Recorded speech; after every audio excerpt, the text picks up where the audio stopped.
The last little bit about this I find really handy is the now, sooner, later principle, which is used by the URC. So, and I use this as a final part of my planning. And this is where you've spent all your day working out, you've got 5 ideas to play with, and you take those, each of those ideas, let's take the first one, and you decide what you're going to do now to make it happen. Are you going to maybe, what you're going to do in the next couple of weeks? Maybe you're going to set up a group, a task group. What might you do sooner, which is in a couple of months' time?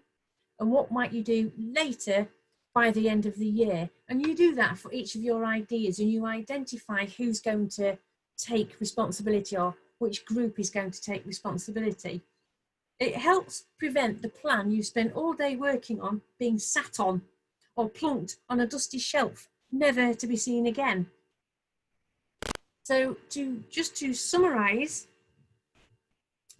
appreciative inquiry is not a tool, it's a way of being, working and understanding those around you. AI can be applied to everything that you do, so allow it to colour everything that you do rather than using it every so often when you fancy a change.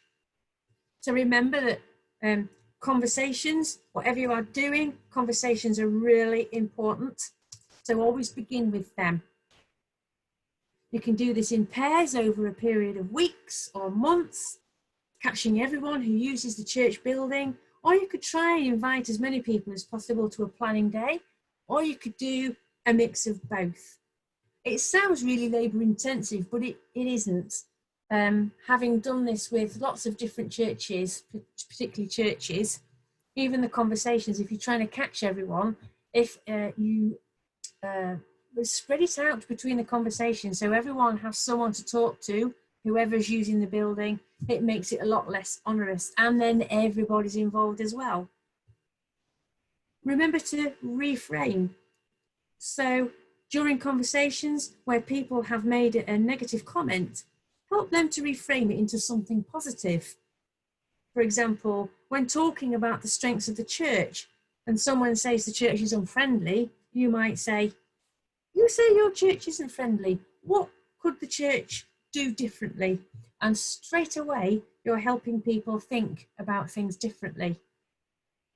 Remember the principles. Those were the anticipatory and simultaneity principles that I talked about. The way that people understand the world around them. Are they making like a polar bear or someone on the Titanic? Have you framed your questions to get the answers you need, or are you going to get a whole load of essays on damn our underwear? Are they a Tigger or are they an Eeyore? And remember that you still need to facilitate conversations. AI isn't a replacement for active facilitation, so you still need to remember that the quiet voices still need to be heard and the louder voices still need to make space for them. And yeah, post-its are often a really good way of doing this because people can be anonymous in the way that they speak. And it helps to keep things dynamic. One thing I found important is keeping these gatherings dynamic. So ditch the "I must table, chair a table, let me get my teeth in, I must chair a very important meeting around a table" kind of thing. No one wants to sit around a table, but often people will want to join in and do something exciting and fresh and dynamic. And importantly, always remember to celebrate your accomplishments. We often really don't do that too often, and that's a great shame.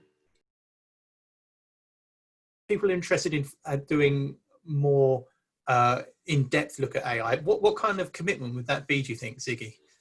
To do it properly, we usually, in an ideal pre-COVID world, it was kind of like lunchtime to lunchtime. So you could do, I would suggest 2 half days or a day, but with lots of breaks in it so that people don't get tired. but it's heavily interactive. So it wouldn't be me doing loads of talking. People would be sent away to do different kinds of tasks and whatnot. So I would suggest that you blocked out a day for it. Yeah.